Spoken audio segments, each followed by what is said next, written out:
선생님이여 보소서 이 돌들이 어떠하며 이 건물이 어떠하니까. 아마 이 제자들은 이 시골에서만 늘 살다가 와서 이제 웅장한 건물을 보고 화려한 건물을 보고 굉장히 놀라는 것 같습니다. 그리고 자기 자신들을 볼 때 너무나 초라하고 이렇게 보였는지 모릅니다. 제자들은 예수님의 그 복음 역사를 계승해야 할 하나님의 종들입니다. 그래서 그들은 그 시대의 그 말하자면 영적인 상태를 이렇게 분별하고 하나님의 후속 역사를 보는 영적인 눈이 있어야 돼요.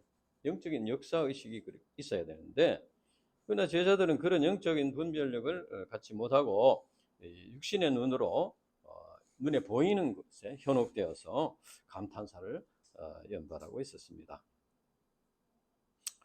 예수님께서는 그들에게 이제 6절에 보면은 너희 보는 이것들이 날이 이르면 돌 하나도 돌 위에 남지 않고 다 무너뜨려지리라, 이렇게 말씀하였습니다. 예수님은 그에 앞서 예루살렘에 입성하실 때 예루살렘 성전을 내려다 보시면서 멸망을 예고하셨습니다. 예수님은 성전 건물의 화려함보다도 그 안에 있는 이스라엘 백성들의 그 신앙 상태, 그것을 보셨습니다. 그리고 안타까워 하셨습니다. 그 당시 이스라엘 백성들은 영적인 무지로 인해서 하나님의 사랑을 알지 못하고 그래서 이제 교만과 미선에 빠져서 하나님께서 보내신 그리스도를 죽이려고 이렇게 했습니다. 예수님은 이들에게 임할 하나님의 진노를 생각하면서 눈물을 흘리셨습니다. 그리고 예수님은 제자들에게 장차 임할 하나님의 심판을 말씀하시고 그들에게 영적인 가치관을 갖도록 영적인 그런 역사의식을 갖도록 도와주셨습니다. 오늘날도 이 세상은 아주 참 과학의 발달과 물질 문명의 발전으로 인해서 아주 참 화려한 그런 모습을 보이고 있습니다. 건물도 웅장하게 올라가고,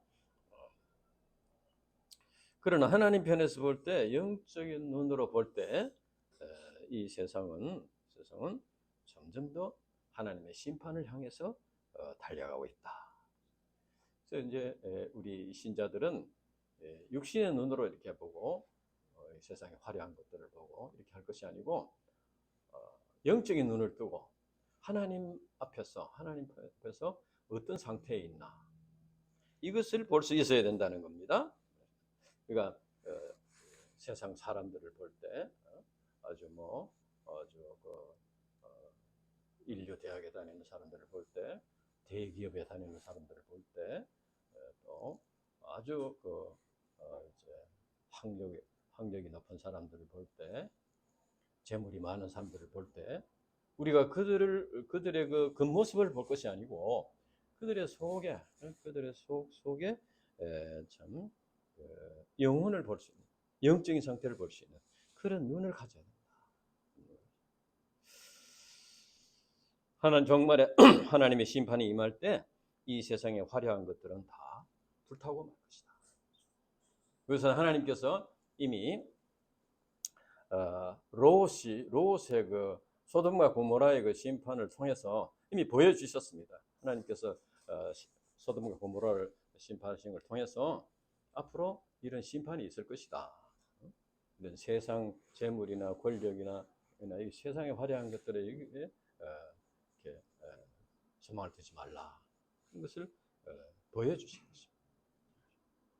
그래서 우리는 이제 영적인 눈을 뜨고 우리 자신을 보고, 영적인 눈을 뜨고 세상을 보고, 영적인 눈을 뜨고 이제 세상 사람들을, 이웃을 보고, 이렇게 해야 된다. 영적인 가치관을 가지고. 그런데 이제 우리 인간은 죄로 인해서 우리 눈이 인된 자가 혼탁이 됐다. 죄로 인해서 혼탁이 돼가지고 가치관이 이 세상 가치관으로 이렇게 보게 됐다. 그래서 오늘 이 제자들도 예수님을 따라다니면서 열심히 참 말씀을 듣고 했는데도 불구하고 눈에 보이는 화려한 건물, 화려한 복장, 이런 것만 보고 이렇게 주눅이 들어가지고 이렇게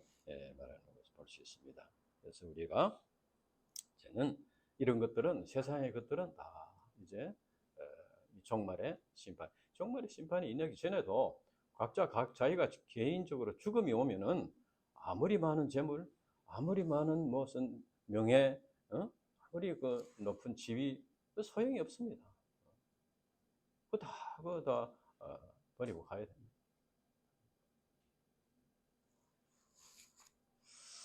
그때 제자들이 물었습니다. 7절.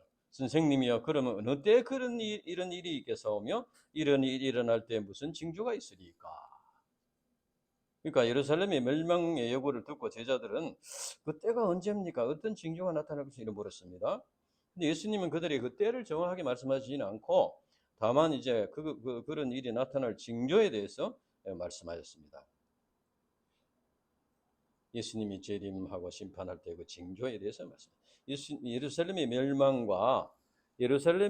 멸망과 세상 종말이 있을 때의 심판, 이것은 이제 굉장히 시간 차이가 많은데 그러나 이것은 산봉우리가 이렇게 두 개의 산봉우리가 있으면은 이렇게 산봉우리를 보면은 하나의 봉우리 같이 겹쳐서 보일 수가 있습니다. 한 봉우리 뒤에 또 한 봉우리 이렇게 겹쳐서 보일 수가 있어요. 그런데 가보면은 그 사이의 간격이 굉장히 떨어져 있습니다. 그와 같이 예루살렘의 멸망의 봉우리, 세상 종말의 봉우리가 이렇게 일직선으로 이렇게 보면은 꼭 한 봉우리 같이 보인다. 그래서 오늘 이제 말씀에서 예수님께서 예루살렘의 멸망과 세상의 종말에 있을 심판에 있을 그것을 이제 같이 이렇게 말씀하시는 것입니다. 그러면 이제 그 종말에 있을 그런 어떤 징조가 있나? 첫째는 8절에 보면은 거짓 메시아가 출현한다 했습니다. 심판들이 가까이 오면은 여기서 미혹을 받지 않도록 주의하라. 미혹을 받지 않도록 주의하라. 그래서 내가 그라 하면서 나타난 때가 오는데 그런 사람들이 나타나는데 그를 따르지 말라. 이단 사상에 빠지면은 참 그냥 불신자가 예수 믿는 것보다도 이단 사상에 빠진 자가 예수 믿는 것이 더 어렵습니다. 그러니까 이제 이단 사상이 이것이 정말 참 무서운 것이라고 할 수 있습니다. 한번 거기 빠지면 굉장히 나오기가 어려워요. 아무 그런 없는 불신자가 예수 믿는 것보다 훨씬 어렵다는 거죠. 그래서 사탄 마귀가 이런 이단 사상을 통해서 구원의 역사를 회방한다. 이것을 주의해야 된다. 그래서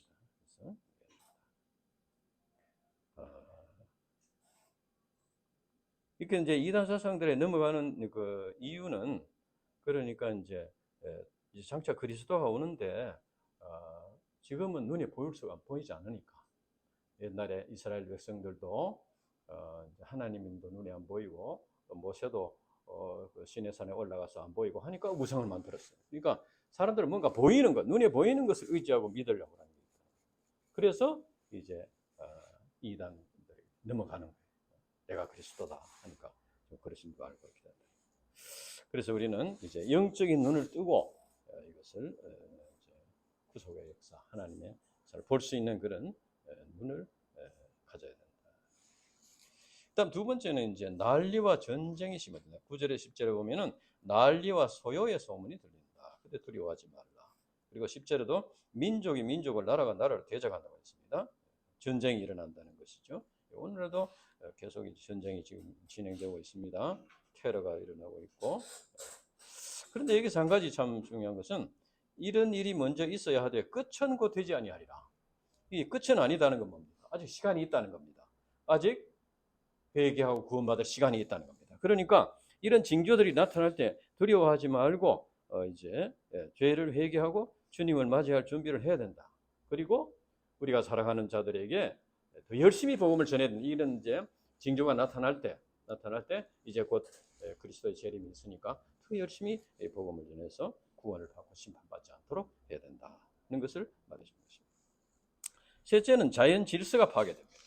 11절에 보면은 곳곳에 큰 지진과 기근과 전염병이 있겠고 또 무서운 일과 하늘에 큰 징조들이 있으리라. 예. 그렇습니다. 이 자연재해들이 지금 아주 무서운 재해들이 자꾸 일어나고 있습니다.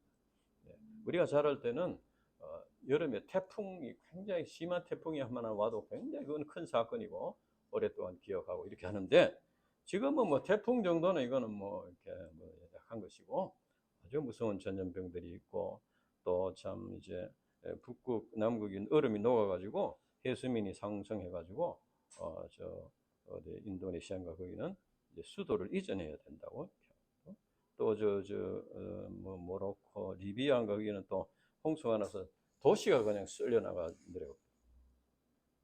이와 같이 큰 자연재해들이 자꾸 일어나고 있다. 이것은 이제 주님이 오셔서 심판하실 때가 다가오고 있다 하는 징조들이라는 것입니다. 그래서 우리는 이것을 볼 수 있어야 합니다.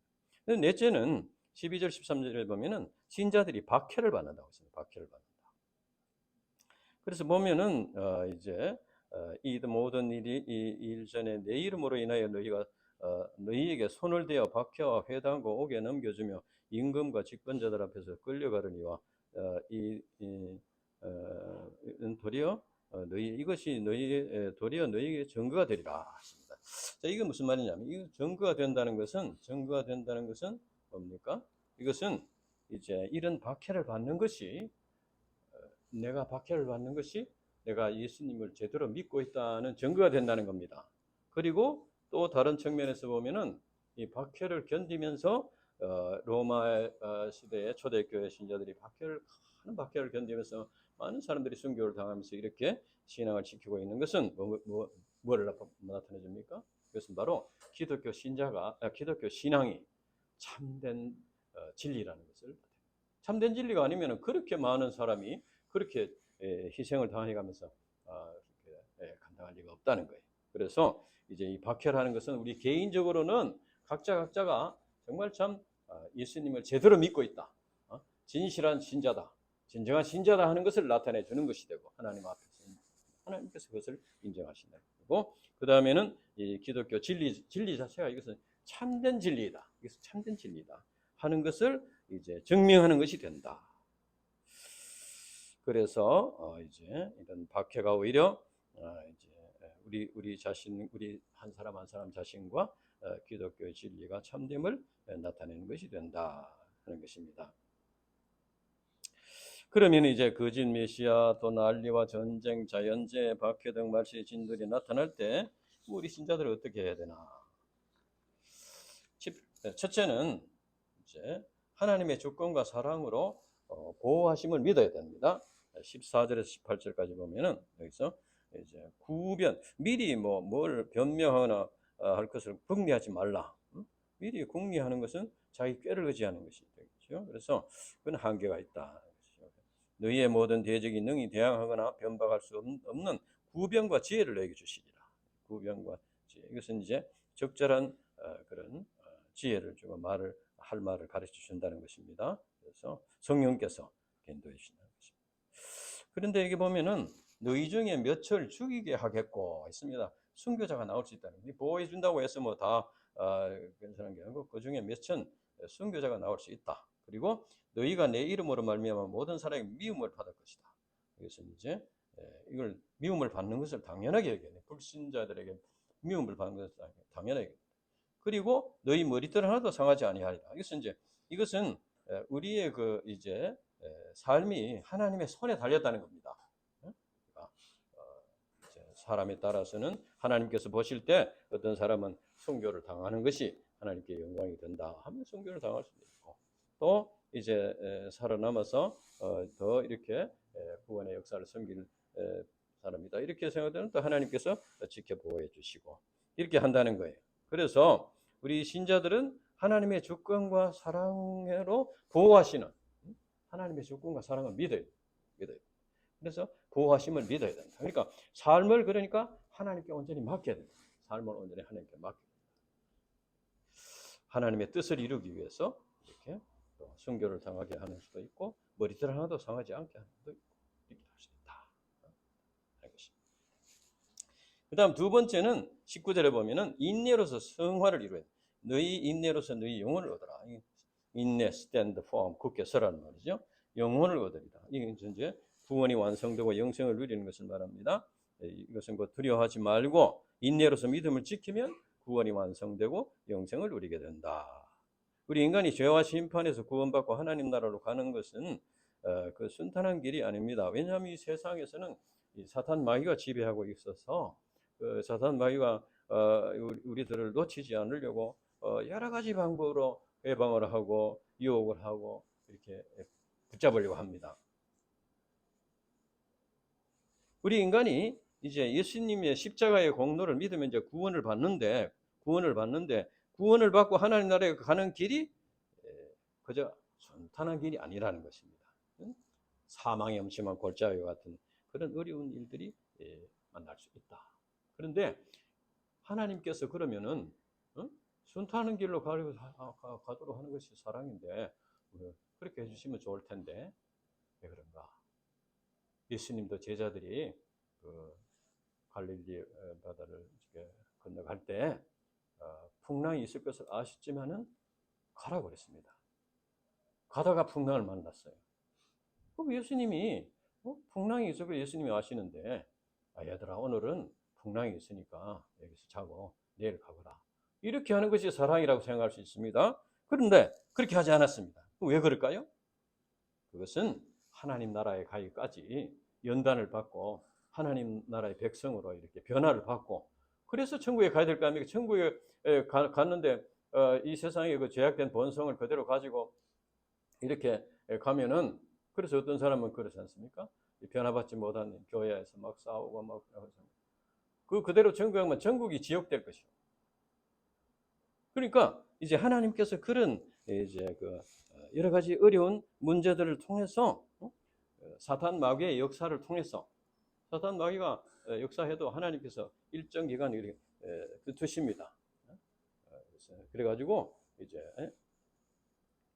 그걸 통해서 훈련을 받도록 연단을 받도록 이렇게 해서 하나님의 백성답게 변화를 받도록 했습니다. 그러니까 너희는 인내로서 너희 영혼을 얻어라.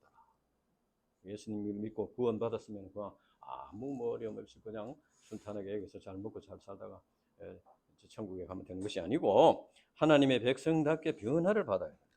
그러기 위해서는 사탄 마귀 악령과 싸워서 이겨야 된다는 거죠. 그 과정에서 우리의 믿음을 연단하시고 우리를 이제 변화시켜 주신다. 그래서 환난은 인내는 연단은 소망을 이룬다. 로마서 5장에 보면 그렇죠. 그래서 우리 인내는 연단을 통해서 내면의 불순물들이 제거되고 심령이 깨끗해지고 성화를 이루어서 이제 하나님 나라에 들어가게 된다 하는 것입니다. 이제 예수님은 이제 예루살렘의 멸망에 대해서 좀 더 구체적으로 말씀하십니다. 21절에 보면은 이것은 이제 AD 70년에 로마 군대에 의해서 멸망된 사건인데 대개 전쟁이 나면은 성 안으로 피해야 되는데 예수님은 산으로 도망가라고 했습니다. 왜냐하면은 예루살렘 그 성을 로마 군인들이 완전히 둘러싸가지고 통행을 못하도록 이렇게 하면은 그러면 이제 그냥 굶어 죽게 되겠죠. 옛날에 그 전에 이제 그 바벨론이나 이런 강대국들이 쳐들어왔을 때도 또 이렇게 성을 옛날 그 전쟁의 한 방법은 완전히 성을 둘러싸가지고 완전히 이렇게 죽이는 그런 이제 작전이 많죠. 그래서 이제 산으로 도망가라. 그래서 실제로 그 당시에 예수님 말씀대로 산으로 간 사람들은 화를 면했다. 그런 기록이 있습니다. 그러면 그때 어떤 참혹한 일이 일어나느냐? 22절에서 24절에 보면은 이날들은 기록된 모든 것을 이루는 징벌의 날이라고 했습니다. 그날에는 아이 뵌 자들과 젖먹이는 자들이 화가 있다. 평소에는 이제 아이를 가지고 아이를 낳고 이런 거 참 이것은 참 축복이라고 우리가 생각하지 않습니까? 아이가 태어나면 너무 귀엽고 이렇게 이제 하는데 그때는 이 아이와 같이 이제 그 환난을 당해야 되기 때문에 고통을 당하기 때문에 차라리 아이가 없는 사람이 더 낫다는 거죠. 그래서 그 축복이지만 그것이 오히려 큰 고통을 주는 것이 될 수 있다. 그만큼 환난이 극심하다는 겁니다. 그리고 여기서 이방인의 때 여기 이제 보면은 24절에 보면은 죽임을 당하며 모든 이방에 사로잡혀 가겠고 예루살렘은 이방인의 때가 차기까지 이방인들에게 밟히리라. 이방인의 때가 차기까지 임하리라. 이것은 무슨 말이냐면은 하나님의 사랑을 거절한 유대인들을 먼저 하나님께서 유대인들을 통해서 이방 모든 사람들을 구원하기로 구원의 역사를 이렇게 계획하시고 이스라엘 백성을 부르셨는데 그들이 그 사명을 잘 감당하지 못하니까 이제 구원의 역사가 이방인에 넘어가게 됐습니다. 그 대신에 이 유대인들은 많은 그 고난을 당했습니다. 나라를 잃고 고난을 당했습니다. 그래서 이제 이방인들의 구원의 수가 차기까지 하나님의 때가 되기까지 예루살렘은 이방인들에게 지배를 받을 것이다. 그래서 이제 이 당시 이스라엘이 멸망되고 난 뒤에 2000여 년 동안 나라를 잃고 그 예루살렘은 이방인들이 지배를 당했었죠. 지금도 예루살렘 성전이 있는 자리는 이제 모슬렘 사원이 거기에 있다. 아직도 이제 지배를 받고 있는 것이죠. 그래서 그 당시 이제 예루살렘에는 이제 많은 순례자들이 모였었는데 유월절이 돼서 100만 명 이상이 죽고 많은 사람들이 포로로 잡혀가고 이렇게 큰 고통을 당했었다. 그리고 이제 예수님은 계속해서 종말에 어떤 일이 일어나겠는가를 말씀하십니다. 25절부터는 이제 앞에는 예루살렘의 멸망을 말해서 25절부터는 종말에 있을 징조들을 말씀하십니다. 그래서 보면은 25절 1월 성신의 징조가 있겠다. 1월 성신의 해, 달, 별들 전체 어떤 이상이 일어나겠다는 거지요. 그래서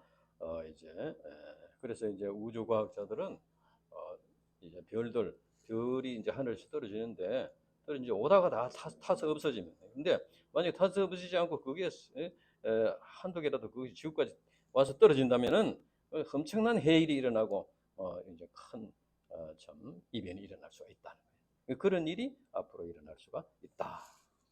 그래서 이제 사람들이 기절을 하게 될 것이다. 그러나 우리 신자들은 어떤 소망을 가졌나? 27절과 28절 같이 읽읍시다. 27절과 28절 같이 읽어보겠습니다. 시작. 그때 사람들이 인자가 구름을 타고 능력과 큰 영광으로 오는 것을 보리라. 이런 일이 되기를 시작하거든 일어나 머리를 들라. 너희 속량이 가까웠느니라 하시더라. 아멘. 이것은 이제 예수님께서 십자가에 죽으셨다가 부활 성천하셔서 하나님 우편에 계시다가 이제 때가 되면 다시 오신다는 거예요. 심판장으로 오시는데 그 처음 오실 때는 이제 어린 아기의 모습으로 베들레헴에서 오셨지만은 이제 다시 오실 때는 어떻게 오느냐? 구름을 타고 능력과 큰 영광으로 그러니까 그때 사람들이 인자가 구름을 타고 능력과 큰 영광으로 오는 것을 보리라. 사람들이 보는 가운데 온다는 거예요. 그럴 때는 이제 머리를 들어서 주님이 오시는 것을 보라는 것입니다. 그리고 맞아들이라. 너희 속량이 가까웠다. 이 속량이라는 것은 이제 죄 사함 받고 구원받는 것인데 이미 이 말은 이제 이미 우리가 예수님을 믿고 구원받았는데 성령을 받았는데 또 무슨 성령을 받느냐? 이 말은 무슨 말이냐면은 이제 구원이 완성되는 걸 말합니다. 우리가 지금은 이제 구원받았지만은 아직도 죄악된 본성이 있어서 훈련을 받아야 되고 변화를 받아야 되는데 이제 예수님이 오시면은 그 모든 것들이 이제 다 이렇게 변화를 받고 구원이 완성돼서 하나님 나라로 들어가게 된다. 그러니까 성령이 가까웠다 하는 것이고, 그러니까 그때 사람들이 본다 이것은 이제 이단 종파들은 그러니까 뭔가 사람들이 모르게 비밀리에 몇 사람은 알도록 이렇게 해가지고 막 열심히 하면은 또 그 사람에게 보여주고 뭐 이렇게 이제 속임수를 쓰는데 그렇지 않다는 거예요. 어느 골목에 가면 뭐 재림 예수가 있고 뭐 저리 하는데 그게 아니다는 거예요. 아니고 이제 다 이렇게 볼 수 있도록 오신다. 그러니까 내 몰래 어디 예수님이 오시면 어떡하나 그래가지고 속아는 것은 안 된다는 거죠. 두려워할 필요가 없다. 그러나 믿지 않는 자들은 주님의 심판을 두려워하고 이제 애곡하게 될 것이다. 그래서 우리가 예수님이 다시 오시면은 지금은 참 우리 연약함 때문에 우리가 믿음으로 살지만 우리 연약함 때문에 참 자신이 참 이렇게 절망을 할 때도 있고 참 이렇게 좀 두려워할 때도 있고 실망할 때도 있고 그렇죠. 그렇지만은 이제 우리가 그 훈련의 과정을 잘 이렇게 거치고 나가면은 이제 우리 육신의 장막을 벗고 부활의 새 몸을 덧입고 이렇게 될 때 온전한 속량이 이루어져서 하나님 나라에 들어가게 된다. 그래서 우리가 다시 오실 주님을 맞이할 그런 믿음을 가지고 살아야 되겠다. 그러나 그때까지는 어떻습니까? 이제 고통이 있고 또 박해가 있고 이런 것이 있다는 거예요. 그러나 주님이 다시 오실 때 우리가 머리를 들고 주님께서 우리의 이름을 부르시고 부르시면서 참 수고 많이 했다. 이제 같이 천국에 들어가자. 이렇게 해서 우리를 이끌어 주신다. 소망을 가져야 되겠다. 하나님 나라의 소망이 있느냐 없느냐는 믿는 자와 믿지 않는 자가 구별이 됐어요. 믿는 자와 믿지 않는 자의 근본적인 차이가 뭡니까? 그것은 결국은 하나님 나라의 소망이 있느냐 없느냐 그겁니다.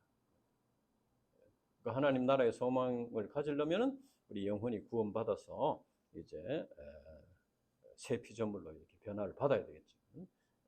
그래서 이제 하나님 나라의 소망,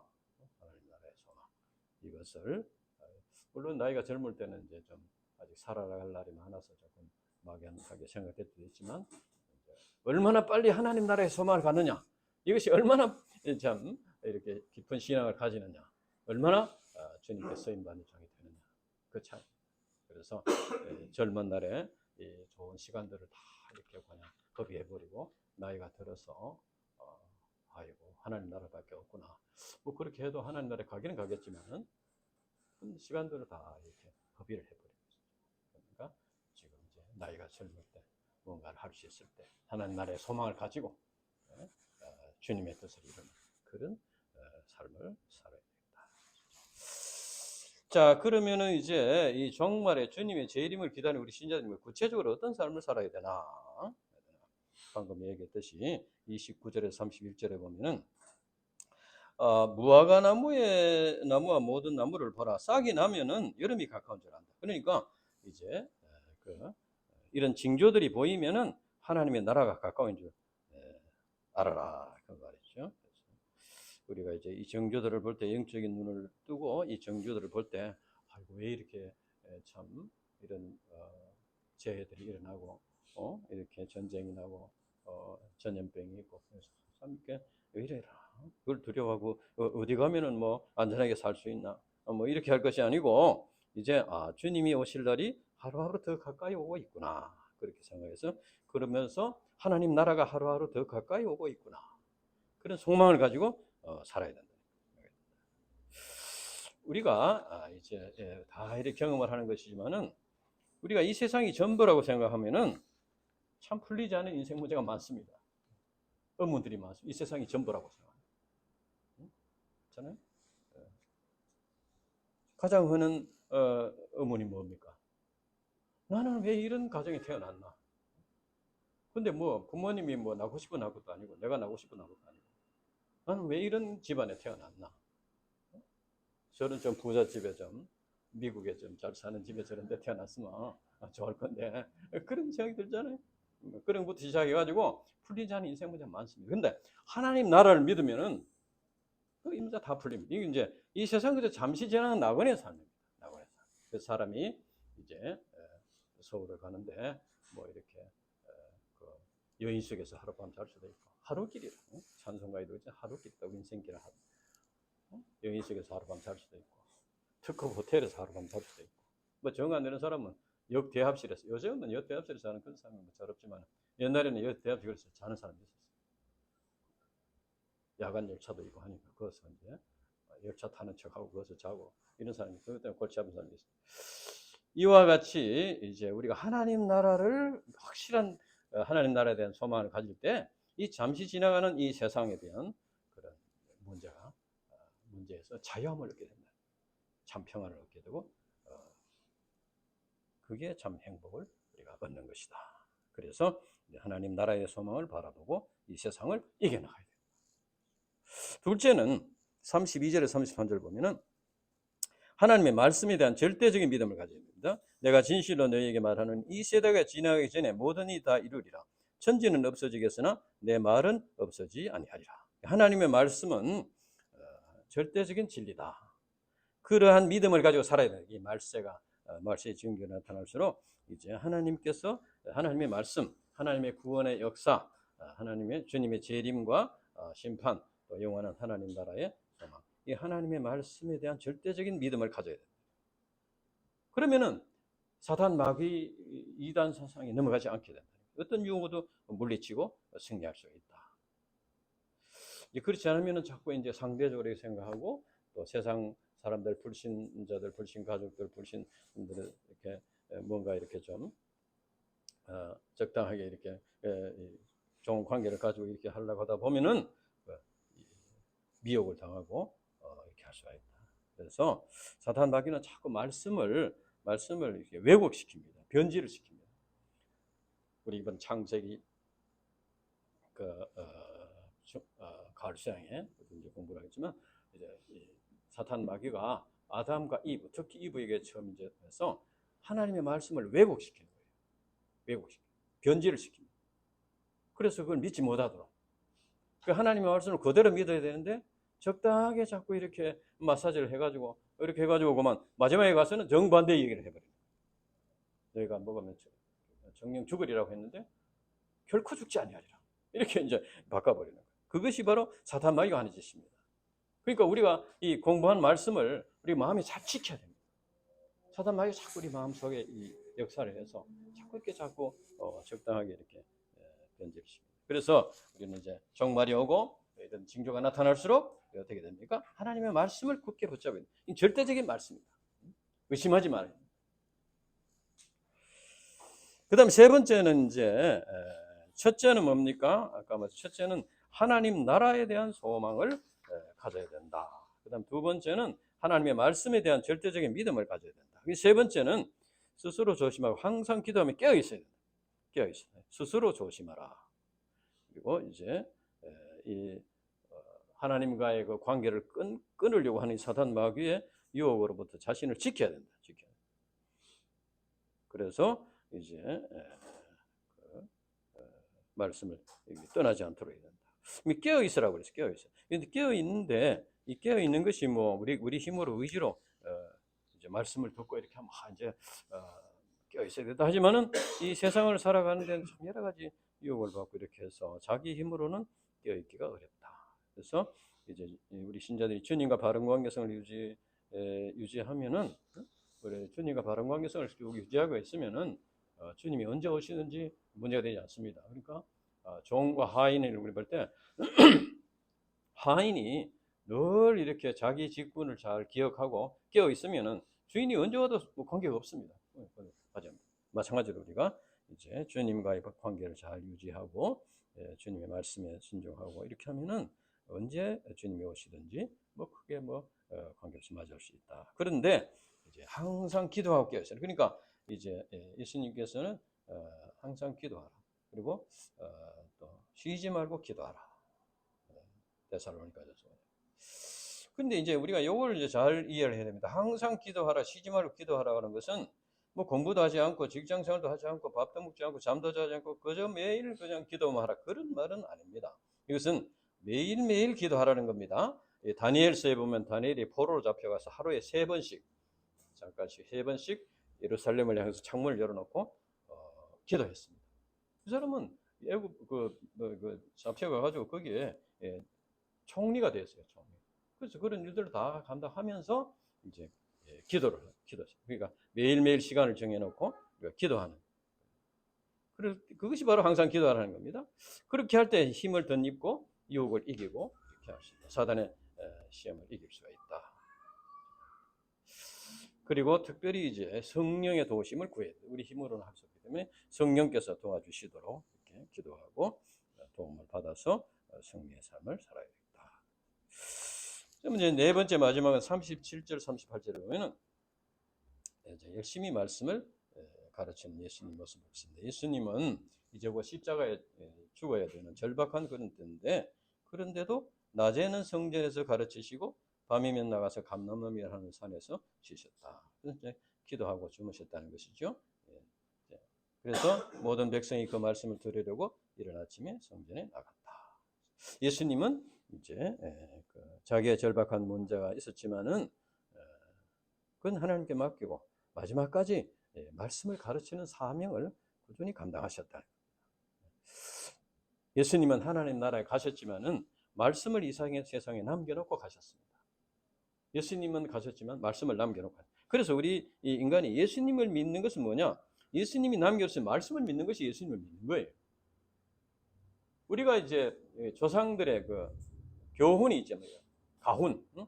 요즘은 뭐 그러기 전에 옛날에는 이제 어떤 참 명문 대가에 보면 뭐 가훈이라는 게 있지 않습니까? 또 조상들의 유언이 있지 않습니까? 그러면 이 부모의 그 유언을 잘 기억하고 지키는 것은 뭡니까? 부모하고 늘 같이 산다는 그런 의미가 되죠. 우리가 예수님께서 남겨놓으신 말씀을 잘 따르고 순종하는 것은 예수님과 늘 교제하고 함께 있다는 것입니다. 그러니까 우리가 예수님께서 남겨놓으신 말씀을 잘 이렇게 공부하고 또 가르치고 이것을 열심히 해야 된다. 그래서 이제 예수님을 믿는 것은 곧 말씀을 믿는 것이다. 예수님의 말씀을 믿는 것이 예수님을 믿는 것이다. 그래서 우리가 이제 주님이 오실 때까지 주님의 말씀을 잘 배우고 또 그것을 잘 가르치고 이렇게 하는 삶을 우리가 살아야 된다. 우리가 UFO에 왔으니까 뭐 성경 공부를 열심히 해야 되고 뭐 소감을 써야 되고 그런 게 아니고 이제 주님께서 남겨놓으신 말씀 그것을 잘 이렇게 공부하고 특히 마지막으로 유언으로 남겨주신 말씀 그것을 잘 기억하고 그것을 대로 따라갈 때 같이 예수님과 나와 늘 함께 있는 것이 되는 거죠. 근데 이제 그게 부모님께 뭐 효도하고 막 제사를 드리고 뭐 하는데 부모님이 남겨놓으신 말씀에 대해서는 별 생각이 없으면은 그거는 이제 참 형식뿐이지. 그러니까 이제 우리 장모님은 돌아가실 때 우리 이제 처남들이 아주 예술처럼 읽었는데 너희들이 다 예수 믿고 천국에서 만나자. 그런 유언을 남겼어요. 그래서 우리가 전도하기가 쉬워요. 야 이놈들아, 어머니가 그런 유언을 남기지 않냐? 네가 뭐 효도하고 뭐 제사 드리고 뭐 이렇게 하고 그런 건 소용없다. 어머니 말씀을 잘 듣고 그래서 나중에 천국에서 만나야 효도를 하겠나. 그렇게 말할 수가 있는 거예요. 그래서 우리가 이제 진정한 이제 우리 소망은 다시 오실 주님과 하나님 나라에 있다. 그래서 우리 말세를 살아가는 우리가 다시 오실 주님을 소망하면서 몸의 온전한 구속을 바라보면서 영적으로 깨어있는 그런 삶을 살아가면서 다시 오실 주님을 맞이하는 자들이 되어야 되겠다. 물론 이제 주님이 오실 때가 되어 갈수록 사탄 마귀가 회방을 하는 것이죠. 주님이 오시면 어떻게 됩니까? 사탄 마귀가 무주갱으로 들어가야 돼요. 자기는. 그걸 알고 있어요. 사탄 마귀는. 그래서 예수님께서 그랬잖아요. 우리를 뭐하러 왔나이까? 마귀는 귀신이니까 귀신 같지 않은 거죠. 사람들은 뭐 멍해가 잘 모르는데 귀신은 벌써 알고 있어요. 이분께서 자기들을 멸하러 왔다. 그러니까 회방을 하는 거예요. 믿지 못하도록 회방하는 거예요. 그러니까 우리는 거기 속에서만 안 되고 그럴수록 우리가 하나님 나라의 소망을 바라보고 말씀에 대한 절대적인 믿음을 가지고 또 우리가 항상 기도하면서 성령의 도움을 받아서 이겨나가야 됩니다. 사탄 마귀 악령 귀신이 아무리 극심하게 회방하더라도 구원의 역사는 하나님의 말씀대로 이루어진다. 이것을 우리가 믿고 믿음으로 승리의 삶을 살아야 됩니다. 기도하고 마치겠습니다. 하나님 아버지 감사합니다. 오늘도 이렇게 참 귀한 구원의 역사 말세 주님이 다시 오실 때 우리가 주님을 맞이하는 복된 신자들이 될 수 있도록 도와주시고 하나님 나라의 소망을 이루는 종들이 될 수 있도록 축복해 주시옵소서. 이제 하나님 나라에 대한 확실한 믿음 갖출 수 있도록 도와주시고 또 이제 우리가 하나님의 말씀은 반드시 그대로 이루어진다는 이런 확신을 가지고 우리 힘으로는 이겨나갈 수 없지만 항상 기도하면서 성령의 도움을 받아서 깨어있는 신자들이 되어서 무엇보다도 이제 주님이 남겨놓으신 말씀을 우리가 공부하고 읽고 또 가르치고 이렇게 하면서 주님과 함께 동행하는 삶을 살다가 주님이 계시는 하나님의 보좌 앞으로 나아갈 수 있도록 인도해 주시옵소서. 감사합니다. 예수님 이름으로 기도합니다. 아멘.